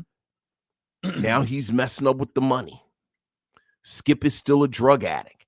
Anthony is still trying to figure things out. So, although I think I don't have as strong of an argument with the other three parts of the narrative, I think there is a way you could have made a movie out of the heist. Oh, yeah. And things that go wrong with the heist. So that while I enjoy this film a great deal, I really do, there does come a point in the movie where and it happens sometimes with us, where I start to think, I really liked it. How come I don't talk about this movie more? And then as the film goes on, I remember. Yeah. And while there are pieces that are fantastic, and across the board, the performances are amazing. Yes. Ultimately, it's too much of a good thing, frankly, for a 2-hour movie. So while I will be recommending this is a film that, again, frustrates me because I wanted so much more with a little bit less. Gotcha. I hear what you're saying there. I like that you shout out the cast, because the cast is amazing top down, right? What you have to remember that in 1995, most of these actors aren't who they would become. Mm-hmm. You know, even though Keith David has been around, he's still Keith David has and always will be, first and foremost in the films, a character actor that you can depend on. You know, a great piece of seasoning, but he you know, the world had not seen him like as this lead actor. You know what I mean? Mm-hmm. Tremendous voice that you hear in voiceovers and animation and everything like that. And but he's Keith David to us, but the world doesn't know him as, you know, that Keith David. Mm-hmm. Larenz Tate is his star is just on the rise at this time. You know, Terrence Howard, you know, he's years away from becoming the superstar that he would become, you know, for a lot of them. So to get them at this moment in time is great for Hughes Brothers. And, you know, Michael Imperioli, you pointed out in the Vietnam scenes, this is years before The Sopranos. Mm-hmm. You know, nobody even knows. He's just probably somebody the Hughes Brothers know, or who just came in for casting and was like, yeah, you're good enough. So to get them at this time for this film is like lockdown perfect. I want to spend a little bit of time with Larenz Tate, primarily because, like I said, at this point, his star is on the rise. He's just coming out of The Inkwell, which may have been filmed around the same time as this. But as you noted, his superstar turn is in Menace to Society, which is a totally different character than the character that he plays in this. His character in Menace to Society is a menace to society. He is just as hard edged as it comes, right? He is, and in this film, you're right. He's this wide-eyed innocent who becomes hardened by what he sees in Vietnam. And I, just like you pointed out, enjoyed Larenz's performance because you see it throughout his body. His body doesn't really change so much, yet somehow as a high school student, he still looks very much like a high school student. And then as he makes his way through Vietnam, because he's in Vietnam for a number of years, it almost feels like you see his body change, become more muscular, and maybe it's because it's displayed more or whatever. But you see it become muscular and rippled, and then when he comes home, you see him still you know, like in good shape, but as the weariness of him trying to reconnect with society after the war plays on, you see his shoulders sag a little bit. You see though the man Larenz Tate refuses to show age. I swear his middle name is Benjamin Buttons, but you still see that weariness on his face in this movie. You also see intense internal anger that he is that it's just boiling, just bubbling to get out. And it is all on display and yet in very subtle ways by Larenz Tate acting in this film. So kudos to the man who was starring in this for his walk in this film. And you shouted out a number of other performances. Chris Tucker, you recognize Chris Tucker, but then there are moments that you forget that Chris Tucker is a stand-up comedian. If you meet him in the beginning, he feels like he's a high school student, but he also feels like he's Chris Tucker playing a high school student. And even some parts of when he is in Vietnam. But as that experience weighs on him, he no longer is Chris Tucker, the comedian. He is this actor. He is Skip, his friend Skip, and he is a troubled, deeply troubled man. And it becomes a mesmerizing performance. You can't take your eyes off him. And to a degree, it becomes a bit of a sorrowful performance, in retrospect, because not long after this, Chris Tucker does Rush Hour, and then he never returns to the acting. I was gonna say the heights. actor is gone. Yeah, the actor is totally gone. And what is on display here is just incredible. What the world lost from this man if he really followed through. But Bokeem Woodbine, like look, Bokeem Woodbine somehow fits into the movie and yet is in his own movie, right? And you just don't even care. That's Bokeem Woodbine. You just described Bokeem Woodbine, right? Like he works. And yet he's on a separate screen. I don't understand how this is making sense. But that is what the man is doing. And it works. And Bush Wright is good in this film too. She's not given much to do, yet she is asked to turn on a dime because you see her as playing very young and useful in the beginning, and the next thing you know, she's afroed up and she's like, she's got all this, military and gun experience, and like, yeah, I'm down, viva la revolutionary, let's get it down, what I'm saying? So so it turns on a dime there. But I like that because, as you pointed out, this film moves from high school to Vietnam to after Vietnam. And with that span of time, it has, in any other movie, it will be played out as this grand epic. And it does have a bit of that scope to this film. But I think that it's amazing that this is just 5 years. This is not, the life of Anthony Curtis. No, this is 5 years. And in those 5 years, you can see exactly how much he changes, but you can also see how much his world changes. You can see how much everybody else changes. It makes sense that in Bush Wright's character goes from youthful to turn on a dime revolutionary. He was gone for those 5 years. And in those 5 years, you can see the decay that has happened in his city, where he lived. It is no longer this idyllic place that almost feels like, you stepped out of a Frank Capra movie, circa the Bronx. It's a lot harder edge.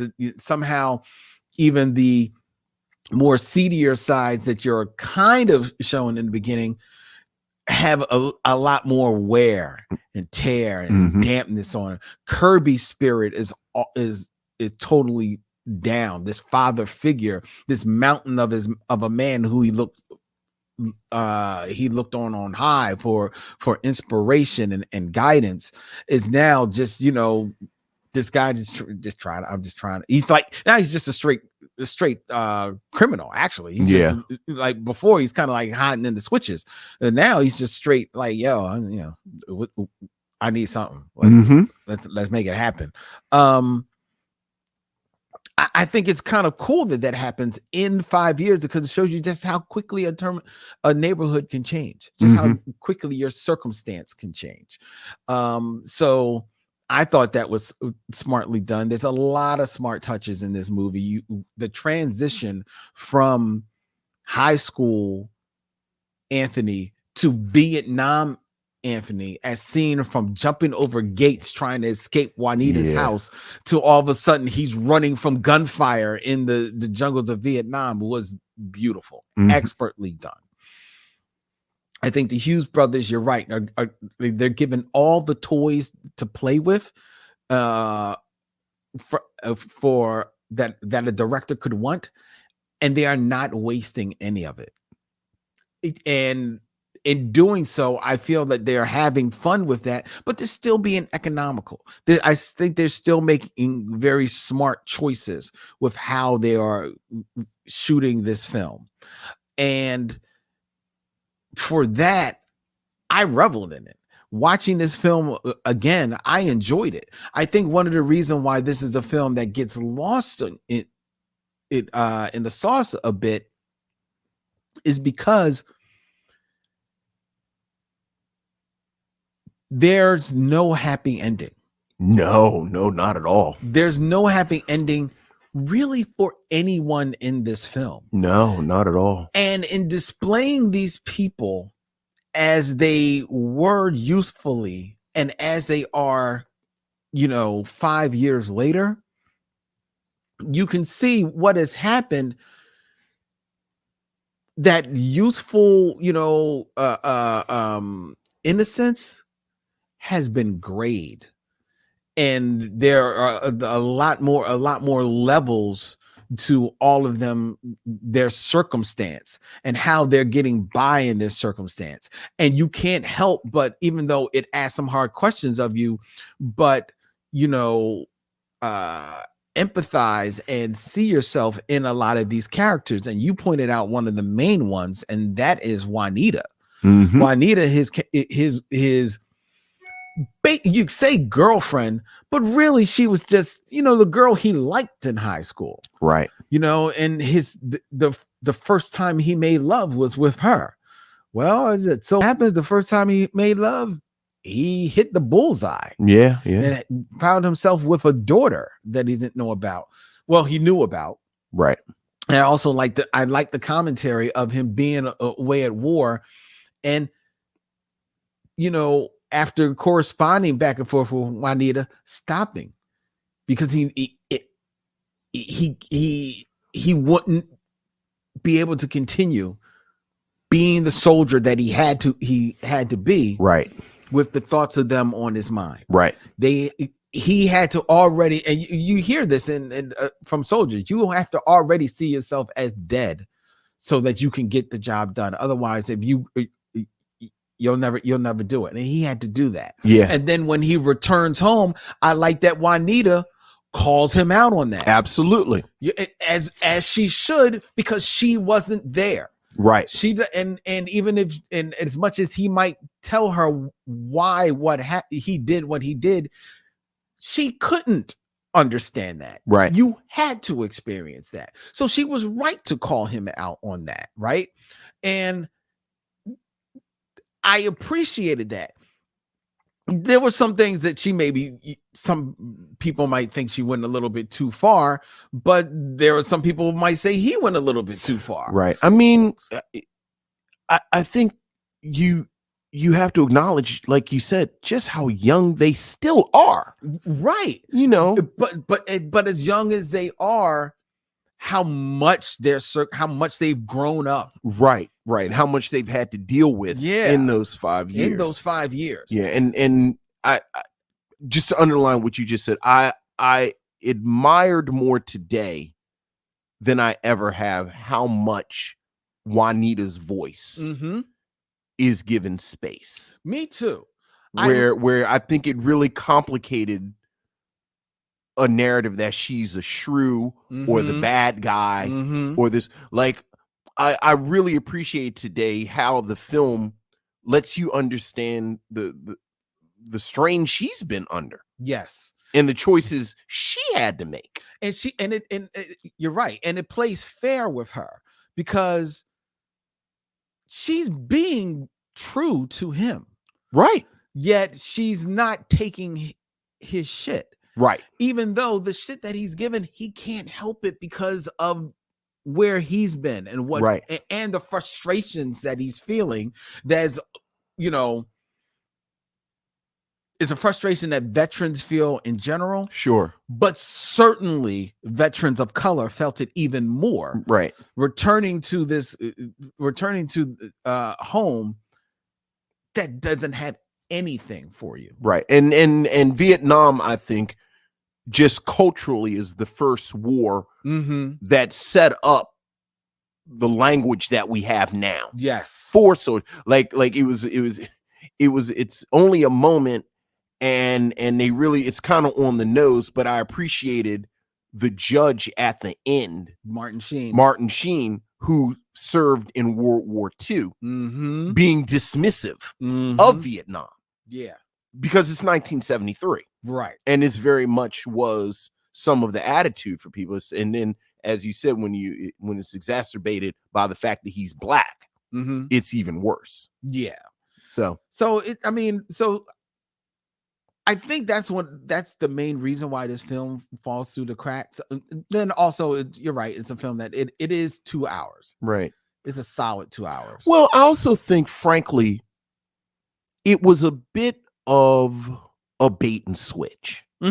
I think because of the advertising, because everyone highlights the caper. It highlights the caper, and it was immediately an iconic image. Yes. Of them in the makeup. And which within the context of the story and is a little ridiculous. The makeup, yeah. It just looks so cool. It looks cool, but it makes no sense. So you think you're going into, from the makers of Menace to Society, and that wonderful image of Larenz Tate and Ambush Wright in this makeup. But it's you get a shot of them in the beginning where you see the makeup, and then maybe 3-4 minutes. Well, you get a little bit more than that of the actual heist. And to be fair, the heist itself, which goes askew, like you mentioned, and is a dumb plan, right? As they mention. I'm glad he calls out his own stupidity. Yeah, it does play out pretty. It's an action-filled scene. Yeah, it is, but it's an action-filled scene. Well, yeah. Well, yes, but like you come in for Larenz Tate in the makeup in Two Guns, and you get a 2 hour character study. Yeah, period piece. You get a Vietnam movie. You get born on the 4th of July. Well, and Coolie High. Yeah. But you know what? I didn't have a problem with it. I still enjoyed pretty much every moment on the screen. I like the directorial choices. I even like, this is a quick aside, that there's a moment where Larenz Tate goes into Kirby's pool hall when he comes back. Yeah. And it's a la the Spike Lee moment on the Steadicam. And again, I'm sorry. This is the second directors that I've seen use Spike Lee's guy on a Steadicam, technique, and do it better than Spike Lee.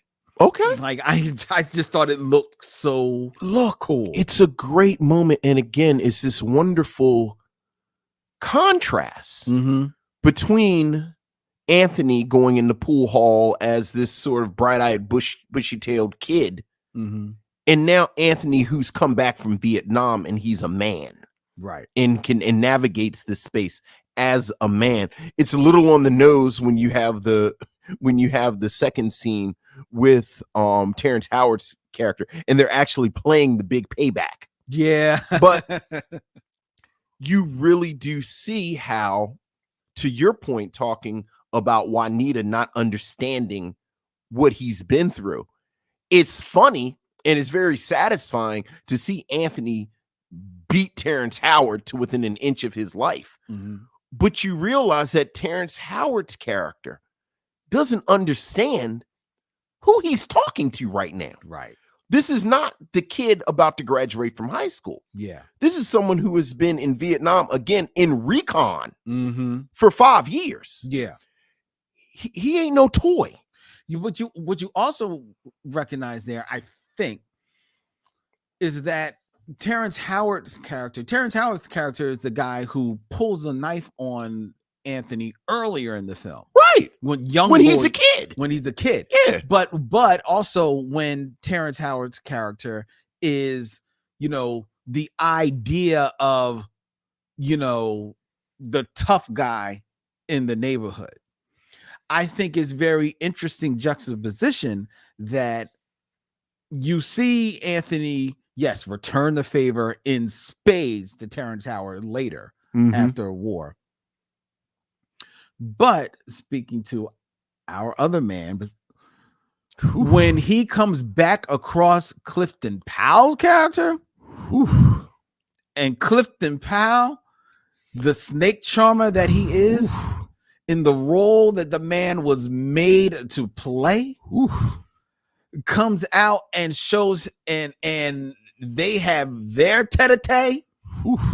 It lets Anthony know, like, yo, this is what tough guy dude in the neighborhood looks like now. I felt like the U.S. Army should have come and grabbed Clifton Powell and dropped him in Vietnam. Word? And he could have wrapped the whole thing up in a couple of days with his long nails and his lollipops. Woo.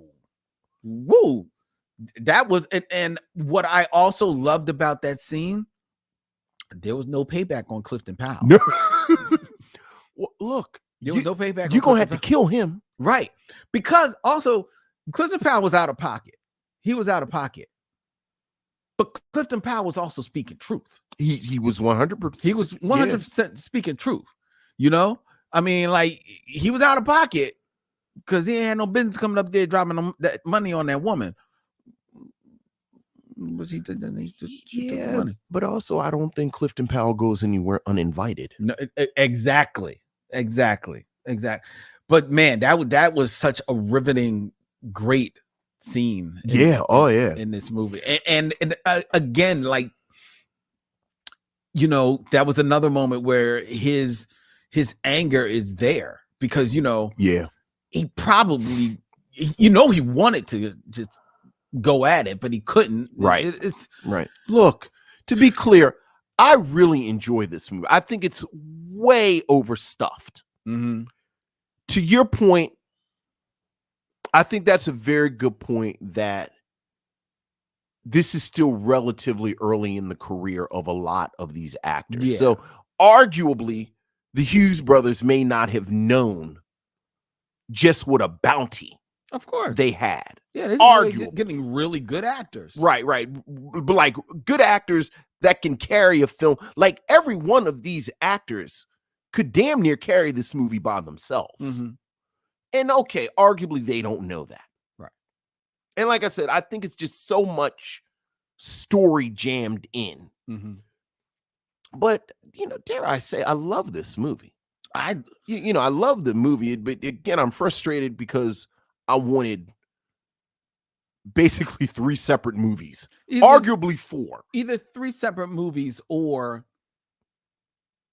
make the epic that you want to make and give it maybe a little bit more room to breathe. Right. This is one of the few films that the recommendation is maybe it should have been longer.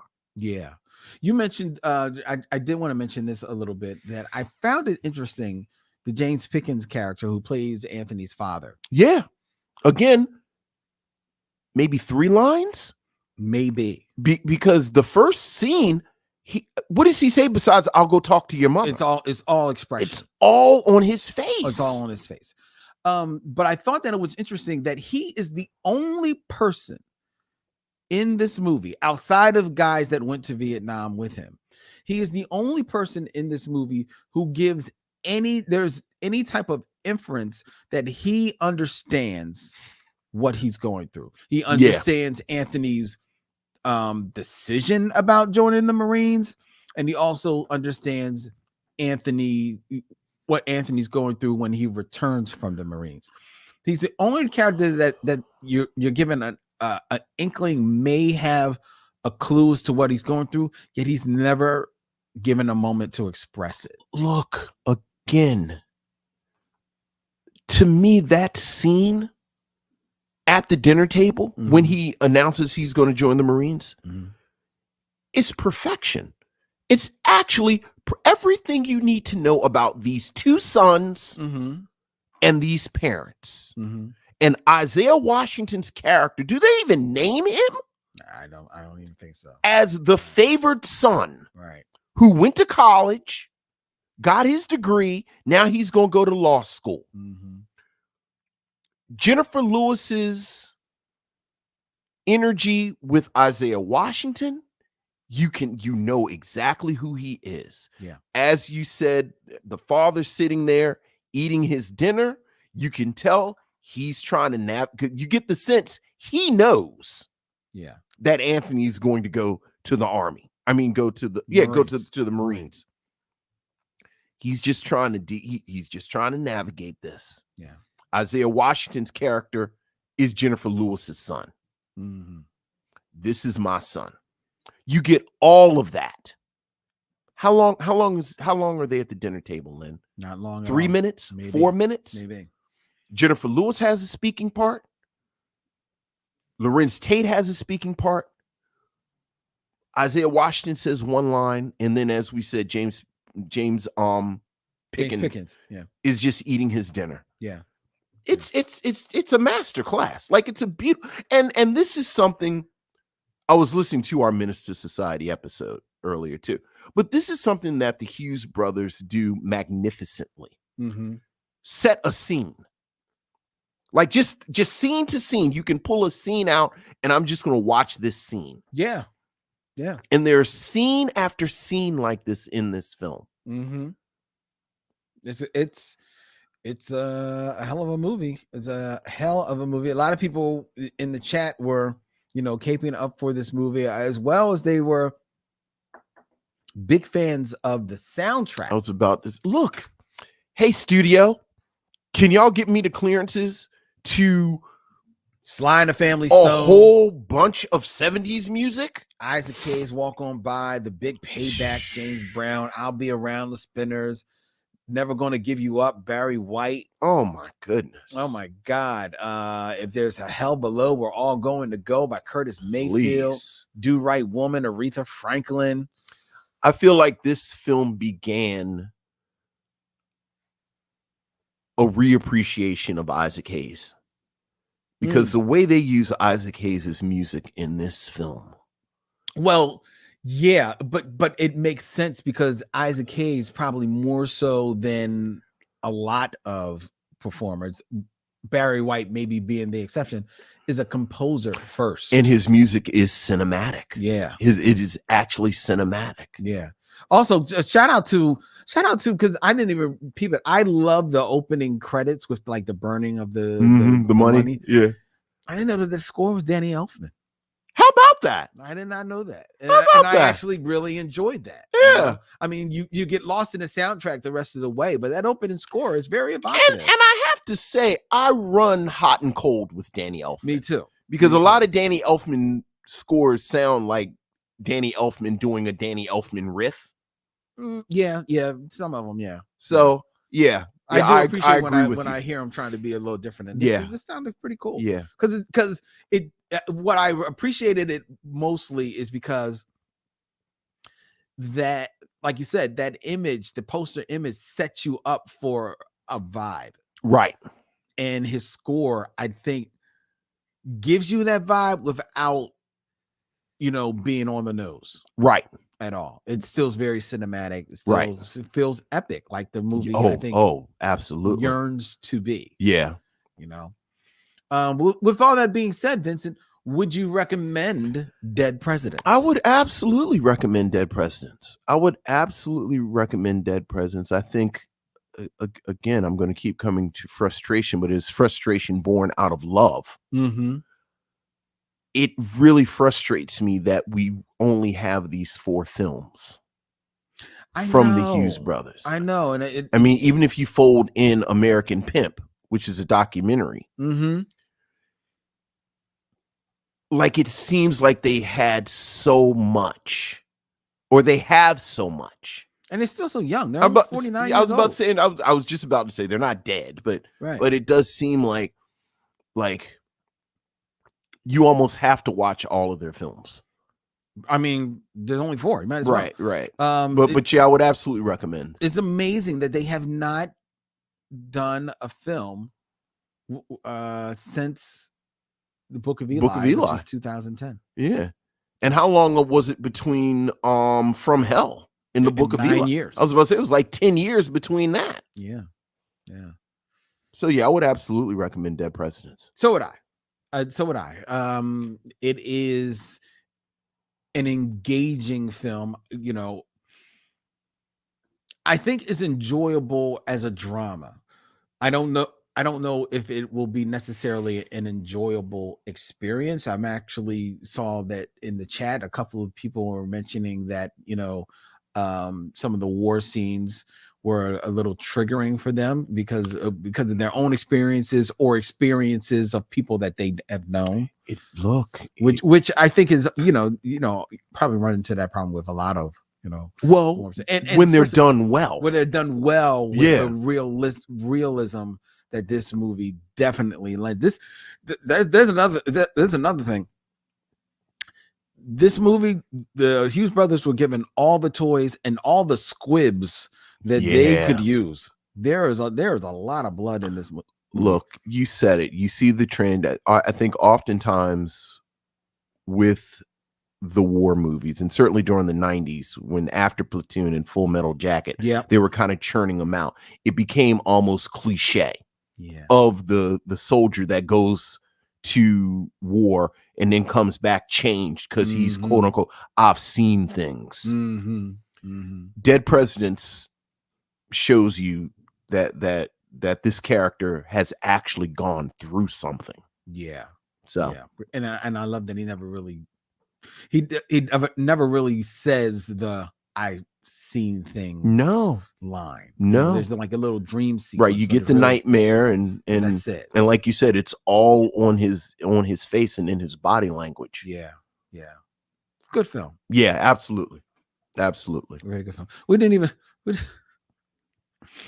didn't even talk about Kirby dropping down and rolling on the ground when he gets his leg taken.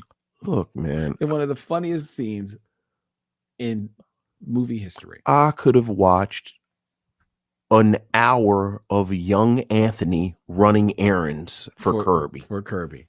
Yeah. The one-legged, yellow-toothed numbers runner. Most definitely. Tamisha Kirkland says the Isaac Hayes joint was such a vibe in the moment. Indeed. And Blue Girl 718 love the soundtrack. Yeah. Oh yeah. There were two. There were two of them, right? Yeah, because the first one was so successful, they put out another one. Yeah. It's one of the great 90s soundtracks. Most definitely. All right. Before we tell you what we're going to be watching next week, ladies and gentlemen, I invite you to share all of your thoughts and your opinions. Email us at the Micheaux Mission at gmail.com. That's Micheaux, Micheaux, MISSION.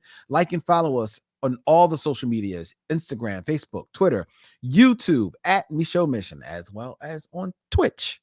We're available up there on Twitch as well. And you can check out all of the swag, including our 6 Degrees of Derville Martin swag at MicheauxMission.com. Hit swag and check out all the cool designs available from our good friends at TeePublic. The Micheaux Mission is a proud member of The Podglomerate, thepodglomerate.com. They make podcast work. All right. Next week, Vince. All right. Oh, it's my turn. It is your turn. It is my turn. And, I haven't jumped in the crates for a long time. No, you have not. So I'm going back in the crates. All right. In the Wayback Machine. In the Wayback. And I'm going back to a film that It's an older film. Mm-hmm. It's a TCM film. I know that I have not seen. Me either. It's funny. We were joking about waiting to see things with people. You know, I've literally waited for years to watch this. Waiting for you. Right. You kind of wait for it to show. Yeah. I'm so excited about this. I'm so excited as well, as we will be taking in Sammy Davis Jr. Yes, sir. And who else is in it? Oh, you would ask me that. I don't know. Dude, isn't like Louis Armstrong in this? And, I know Louis Armstrong. And is Brock Peters in? Like, it's a bunch of people in this. It's a bunch of people. I know Sammy Davis Jr. Yes. Well, Louis Armstrong because he's on the poster. Yeah. Yeah. They will be in A Man Called Adam. Yes. From 1966. Next week, here, as we continue on this road. On the road to 300. To episode 300 of the Michelle Mission. Yes, sir. All right. Until then, ladies and gentlemen, he's Vincent. I'm Len. And in parting, we say, Sharon Eldridge wants to ask the question. Okay. Are we going to have a watch along for any of the movies left on the road to 300? Yes. There you go. There you go. Yes. We have to figure out which one. We'll figure out which one. But we will. We definitely will. We have to pick out out a fun one. Can't be Sankofa. It won't be Sankofa. I'm letting you right now. It won't be Sankofa. Like 12 Years a Slave. I tell you, my cousin went and saw 12 Years a Slave in an hour. She actually texted me, said, "Been here an hour, still a slave."